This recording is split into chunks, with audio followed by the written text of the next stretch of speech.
Hello everyone, my name is Surabhi Singh और आज मैं स्टैंडर्ड एंड क्वालिटी प्रैक्टिसेस में टॉपिक लेकर आई हूँ total quality management, that is TQM।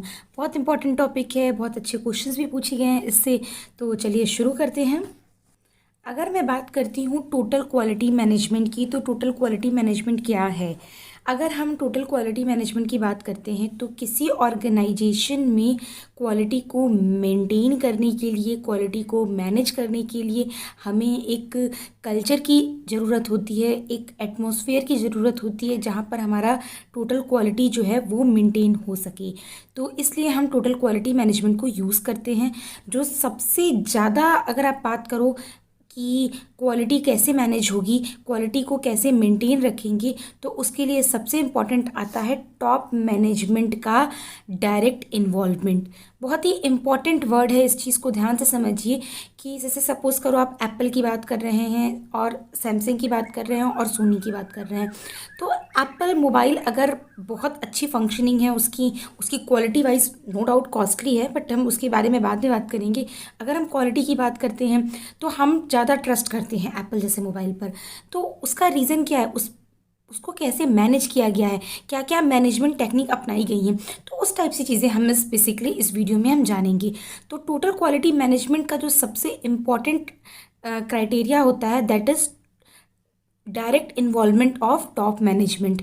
ये आपका सिस्टमैटिक अप्रोच है जो कि इंश्योर करता है कि आपकी ऑर्गेनाइजेशन में क्वालिटी मेंटेन है या नहीं है। ये कोई प्रोग्राम नहीं है, ये एक कल्चर है।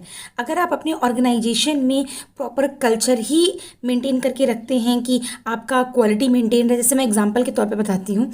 अगर आप चाइना की प्रोडक्ट की बात करो तो हम तुरंत हमारे दिमाग में आता है कि नहीं, बिल्कुल चाइनीज़ प्रोडक्ट है, इसका कोई भरोसा नहीं है, कोई क्वालिटी नहीं है।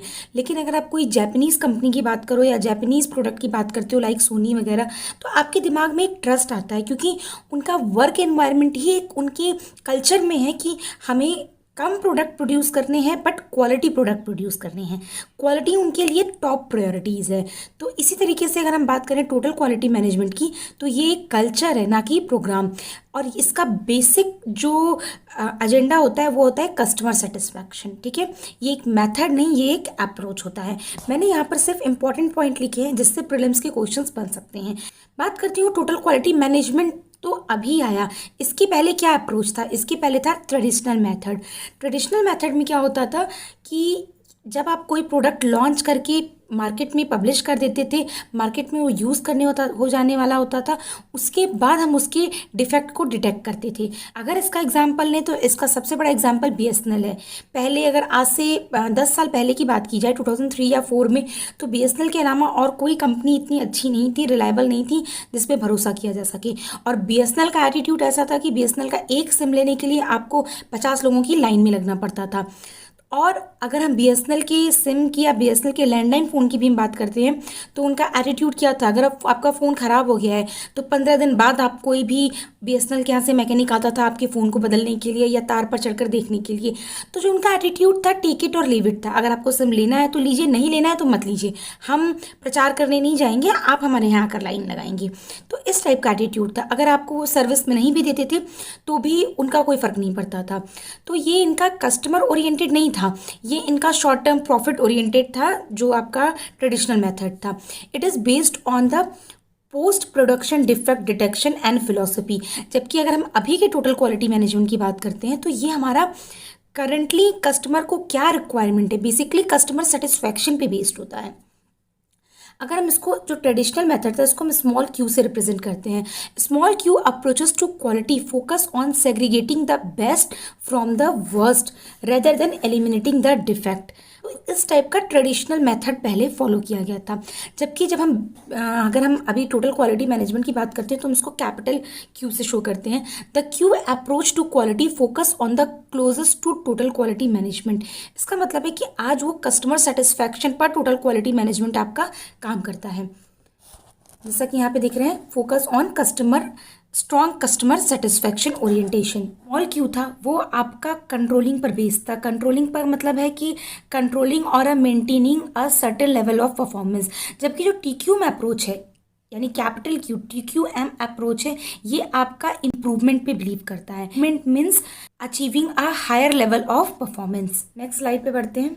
क्वालिटी, अगर हम मैनेजमेंट की बात करते हैं तो अभी तक, इससे पहले तक क्वालिटी में क्या क्या इम्प्रूवमेंट हुए हैं, किस टाइम पर क्या क्या चीज़ें आई थी, इसका आपको एक ओवरव्यू पता होना चाहिए।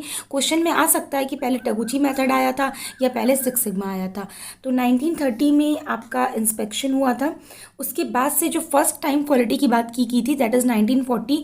इसमें स्टैटिस्टिकल प्रोसेस कंट्रोल की बात की गई थी, कंट्रोल टूल्स के बारे में बताया गया था। उसके बाद 1975 में design of experiment that is DOE के बारे में बात की गई थी। फिर आपका आया था टगुची मेथड मैं नेक्स्ट वीडियो में आपसे डिस्कस करूँगी। एंड उसके बाद 95 में आया था आपका क्वालिटी मैनेजमेंट सिस्टम। ये आपकी राउंड ऑफ ईयर्स लिखे गए हैं, क्योंकि कोई भी इनोवेशन था लाइक क्वालिटी मैनेजमेंट या तगुची मेथड था तो आज बताया जाता था, उसके 2 साल बाद उसको इम्प्लीमेंट किया जाता था, पहले उस पर रिसर्च की जाती थी। तो ये नियर अबाउट आपके ईयर्स हो सकते हैं। उसके बाद से आपका 2000 में आया था सिक्स सिग्मा, जो कि आज का अभी तक का बेस्ट क्वालिटी टूल या क्वालिटी प्रैक्टिस कहा जाता है। अब हम बात करते हैं जो कि सबसे इम्पॉर्टेंट टॉपिक है यहाँ का, प्रिंसिपल क्या है टोटल क्वालिटी मैनेजमेंट की। बहुत ध्यान से समझिएगा, नो डाउट ये थ्योरेटिकल टॉपिक है बट इससे क्वेश्चंस बहुत बनते हैं डियर स्टूडेंट। अभी मैं आपसे डिस्कस भी करूँगी तो आपको पता भी नहीं चलेगा कि ये इसी टॉपिक का क्वेश्चन था। तो फर्स्ट मैं बात करती हूँ लीडरशिप की। लीडरशिप का मतलब है कि जो भी आपके टॉप मैनेजमेंट एम्प्लॉयज़ हैं या टॉप मैनेजमेंट है, जिस भी ऑर्गेनाइजेशन की मैं बात कर रही हूँ, उसका कितना इन्वॉल्वमेंट है आपके प्रोडक्शन में, नई क्रिएटिविटी में। अगर कोई नया प्रोसेस या कोई नया इनोवेशन हो रहा है तो उसको आपका टॉप मैनेजमेंट कितना सपोर्ट कर रहा है। Top management ensures the creation of new strategy and what method we are performing for regulating that strategy. तो एंड आपके एम्प्लॉयज़ कितना मोटिवेटेड हैं काम करने के लिए, what are they using for growing our organisations. Top management also ensures to growing our organization in what factors they can include in growing our organizations like motivational stock, creation, participations of all employees, innovation। तो leadership का बहुत बड़ा important role है अगर आप हम total quality management की बात करते हैं तो। Next we talk about the system approach to management. It is an approach to identify, understand and manage all the process of a system. Basically अगर हम बात करते हैं एक प्रोसेस से दूसरे प्रोसेस की, जैसे अगर आप बात करते हो कि अगर आपने कोई फ़ोन डिज़ाइन किया है तो ये आपका प्रोडक्शन का काम हो गया, ठीक है। उसके बाद अगर हम बात करते हैं तो इसकी पैकेजिंग होती है, उसके बाद इसकी शिपिंग होती है। तो एक प्रोसेस दूसरे प्रोसेस से रिलेटेड होता है। अगर प्रोडक्शन ही अच्छा नहीं हुआ है और आप इसकी कितनी भी अच्छी पैकेजिंग कर ले, कितनी भी अच्छी शिपिंग कर ले, हम ओवरऑल क्वालिटी को इम्प्रूव नहीं कर पाएंगे क्योंकि हमारा प्रोडक्शन ही नहीं अच्छा है। इन केस अगर हम बात करूँ कि हमारा प्रोडक्शन बहुत अच्छा है, फ़ोन बहुत अच्छा है बट उसकी पैकेजिंग ही ख़राब हो रही है, तो आप उसमें क्वालिटी कैसे इंश्योर कर पाओगे। जब तक कस्टमर तक पहुँचेगा तब तक उसका कुछ ना कुछ पार्ट, अगर इंफ्रास्ट्रक्चर बाहर फिजिकल पार्ट कहते हैं तो वो डैमेज हो चुका रहेगा। तो जो सारे प्रोसेस होते हैं वो एक दूसरे से इंटरलिंक्ड होते हैं। तो यहाँ पर सिस्टम अप्रोच जो होता है वो आपका अच्छा होना चाहिए। And its a main objective is to contribute an efficiency in an organisation. Now next is factual approach to decision making. इसका मतलब है कि अगर आप अपनी ऑर्गेनाइजेशन में कोई भी डिसीजन ले रहे हैं तो वो फैक्ट की बेसिस पर होना चाहिए, कोई इमोशनल अटैचमेंट या कोई कॉन्फ्लिक्ट ऑफ इंटरेस्ट नहीं होना चाहिए। अगर आप टोटल क्वालिटी मैनेजमेंट को अपनी ऑर्गेनाइजेशन में लाना चाहते हैं तो इसके प्रिंसिपल को फॉलो करना बहुत इंपॉर्टेंट है। इवन ये प्रिंसिपल एक एक प्रिंसिपल से आपके क्वेश्चन बन जाते हैं। फैक्चुअल अप्रोच का मतलब है कि आप कुछ भी कोई भी ऐसे डेटा पे बिलीव मत कीजिए जो कि फैक्ट पर ना बेसिस है। आपके पास जितनी भी हिस्ट्री आ रही है, जितना भी आपका कि कह लो कि आपका प्रोडक्शन का जितना भी रिजल्ट आ रहा है कि हमारे इतने नंबर ऑफ फ़ोन्स अगर सेल हुए हैं तो आप उसके फैक्ट पर जाइए। ये नहीं कि कितने रिटर्न हुए हैं आप उसको काउंट ही नहीं कर रहे हैं, आप नंबर ऑफ सेलिंग को काउंट कर रहे हैं। कितने फ़ोन रिटर्न में आ रहे हैं, उनकी क्या प्रॉब्लम है, कस्टमर ने अगर फ़ोन को रिटर्न पे डाला है तो उसने क्या रिव्यू देकर डाला है। तो आप इन फैक्ट की बेसिस पे डिसीजन लेंगे। Next is mutually beneficial supplier relationship. ये बहुत ही इंपॉर्टेंट पैरामीटर है अगर आप टोटल क्वालिटी मैनेजमेंट कल्चर को अपने ऑर्गेनाइजेशन में लाना चाहते हैं तो। इन केस अगर आप एक फ़ोन डिज़ाइन कर रहे हैं तो ऐसा ज़रूरी नहीं होता है एक फ़ोन को बनाने का सारा पार्ट ही एक ऑर्गेनाइजेशन की बात हो। अगर हम वन प्लस की बात करते हैं तो अगर उसने गोरिल्ला ग्लासेस यूज़ किए हैं तो वो एक किसी सब कंपनी से कांटेक्ट करता है। अगर हम उसके टच स्क्रीन की बात करते हैं, रेजिस्टेंस टच स्क्रीन है, कैपेसिटेंस टच स्क्रीन है, या अगर हम उसके कोई छोटे छोटे पार्ट की बात करते हैं तो वो उसके लिए अलग अलग सप्लायर से कॉन्ट्रैक्ट करता है। अगर रिलेशनशिप होनी चाहिए वो आपकी लॉन्ग टर्म की होनी चाहिए। या वन प्लस सेवन में ही अगर आपने 6 महीने तक दूसरे सप्लायर से कोई प्रोडक्ट लिया है, फिर 6 महीने बाद किसी और सप्लायर से ले रहे हैं, तो इस केस में आप क्वालिटी को कैसे मैनेज कर पाएंगे। कंसिस्टेंसी ऑफ क्वालिटी की अगर हम बात करते हैं तो mutual beneficial between the supplier relationship is very necessary. Next is process improvement. It is really very important. अगर आप प्रोसेस को इंप्रूव ही नहीं करते रहेंगे तो आप बेस्ट टोटल क्वालिटी मैनेजमेंट कैसे देंगे। इसका सिंपल मेथड है कि अगर आप देख रहे हैं आजकल की मोबाइल कंपनी में कि अगर आप जैसे वन प्लस की बात करते हैं तो उसका स्टेटमेंट ही क्या है, नेवर सेटल डाउन। आपको कभी भी सेटिस्फाई नहीं होना है, आपको थ्रू आउट हर बार अपने प्रोसेस को इम्प्रूव करना है। There is always a possibility of improvement. कैसे, आपका जो भी, जैसे अगर मान लीजिए मैं अगर किसी क्लाइंट की बात करती हूँ तो अगर यहाँ पर आपका समझ लो मैन्युफैक्चरर है और ये आपका कस्टमर है, तो कस्टमर को क्या चाहिए ये थ्रू आउट चेंज होता रहता है। एक कस्टमर से दूसरे कस्टमर की रिक्वायरमेंट चेंज होती रहती है। तो कस्टमर को क्या चाहिए ये एक मैन्युफैक्चरर या जो एक प्रोडक्शन टीम है इसको समझना बहुत ज़रूरी होता है। आज 2020 में अगर कस्टमर की रिक्वायरमेंट कुछ और है तो 2022 में कस्टमर की रिक्वायरमेंट कुछ और होगी। मे बी उसे फ़ोन में कैमरे की क्वालिटी और इम्प्रूव चाहिए। तो ये चीज़ें चेंज हो रही हैं। तो अगर आप अपनी प्रोसेस को चेंज नहीं करते रहेंगे, आप एक कंसिस्टेंसी या एक कंटिन्यूअस प्रोसेस यूज़ करते रहेंगे तो वो मोनोटोनस हो जाएगा और आपका कस्टमर आपकी कंपनी की बजाय वो दूसरी कंपनी में स्विच होता जाएगा। क्लियर है। जैसे बहुत आप अगर किसी ऑर्गेनाइजेशन की, किसी कंपनी की अगर हम बात करते हैं तो बहुत कम ऐसी कंपनी है जिसने अपनी क्वालिटी को मेंटेन रखा है। लाइक अगर किसी ने एप्पल का फ़ोन यूज़ किया है तो वो थ्रू आउट एप्पल यूज़ करता है, बट अगर किसी ने सैमसंग यूज़ किया है तो इट इज़ नॉट नेसेसरी कि वो हर टाइम सैमसंग ही यूज़ करेगा, वो मोटो पे स्विच करेगा या वन प्लस पे स्विच करता है। एक एग्जाम्पल है, पर्सनली मत लीजिएगा। तो प्रोसेस को इम्प्रूव करना बहुत ही ज़्यादा ज़रूरी है। नेक्स्ट आता है involvement of people. Involvement of people is actually playing a very important role. Like आपकी अगर ऑर्गेनाइजेशन की बात करती हूँ किसी भी, तो उसमें 5000 एम्प्लॉयज़ हैं। अगर वो एम्प्लॉय ऐसे होते हैं कि 9 बजे आते हैं, काम करके 5 बजे चल जा रहे हैं, बस उनको ये पता है कि मुझे यही काम करना है, तो वो इनका इन्वॉल्वमेंट नहीं होगा। इन्वॉल्वमेंट आपका हर चीज़ में डिपेंड करता है कि एक एक इंडिविजुअल एम्प्लॉय की जो माइंड थॉट है, अगर उसके अंदर कोई पोटेंशियल है कि वो उस कंपनी को और अच्छे से ला सकता है तो उसका इन्वॉल्वमेंट होना चाहिए।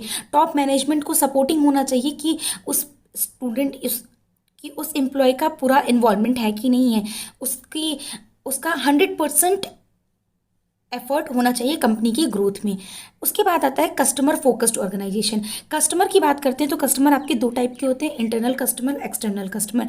अगर मैं मोबाइल फ़ोन लॉन्चिंग की बात करती हूँ तो एक्सटर्नल कस्टमर के पास लॉन्च होने से पहले 1 से 2 मंथ इंटरनल कस्टमर के पास होता है। इंटरनल कस्टमर का क्या मतलब है कि सपोज़ आपकी जो एक टीम है, मतलब अगर आपकी 500 जो वर्कर्स, आपकी जो टीम है उसने फ़ोन को लॉन्च किया, तो फर्स्टली पहले वो फ़ोन को यूज़ करके देखते हैं कि इसका मदरबोर्ड सपोर्टिंग है नहीं कि नहीं, इसका रैम सपोर्टिंग है कि नहीं। कभी कभार आप देखते थे कि कुछ फ़ोन आए हैं मार्केट में, वो 2 महीने के अंदर ही बंद हो गए हैं क्योंकि वो फ़ोन बहुत गर्म हो जाते थे, या उस फ़ोन का जो भी प्रोसेसिंग है, वो प्रोसेसर है, वो सपोर्ट नहीं करता था। तो internal customer assessment is really very important. Internal customer feedback is equivalently important, क्योंकि अगर इंटरनल कस्टमर ही अगर उसको पास नहीं करेंगे तो वो एक्सटर्नल कस्टमर लाइक हमारे जैसे लोगों के पास नहीं आएगा। तो internal customer feedback is important. Now next is continuous improvement, that is also very important. Continuous improvement is very necessary. अब देखते हो कि अपडेट आता है मोबाइल में आपके, तो वो क्या कर रहे हैं, कंटिन्यूसली अपडेट करते हैं अपने मोबाइल को कि परफॉर्मेंस मोनोटोनस ना रह जाए, उसमें इम्प्रूवमेंट की कहीं ना कहीं अगर गुंजाइश है तो वो कंटिन्यू इम्प्रूवमेंट होनी चाहिए। ये आपके टोटल क्वालिटी मैनेजमेंट के प्रिंसिपल थे। नेक्स्ट मैं बात करती हूँ आपसे kaizen, quality management system. Continuous improvement को स्पेशली केजन एक साइंटिस्ट थे जिन्होंने बहुत ज़्यादा योगदान दिया था हमारे क्वालिटी में। इनका ही ये स्टेटमेंट था कि कंटिन्यूअस इम्प्रूवमेंट होना चाहिए। Improvement is possibly only at workplace. Improvement is possibly through observation. Improvement is possible through elimination of waste. तो ये आपका केजन का क्वालिटी मैनेजमेंट सिस्टम था। तो नेक्स्ट वीडियो में मैं तगुची मेथड के बारे में बात करूंगी, वो भी बहुत इंपॉर्टेंट है डियर स्टूडेंट। अगर आपको वीडियो पसंद आ रही है तो hit like button and subscribe my channel and please circulate to your friends also. Really feedback is really very very important for me. आपका फीडबैक मुझे मोटिवेट करता है नेक्स्ट लेक्चर बनाने के लिए, तो प्लीज़ फीडबैक दीजिए। अपनी पढ़ाई को अच्छे से करते रहिए।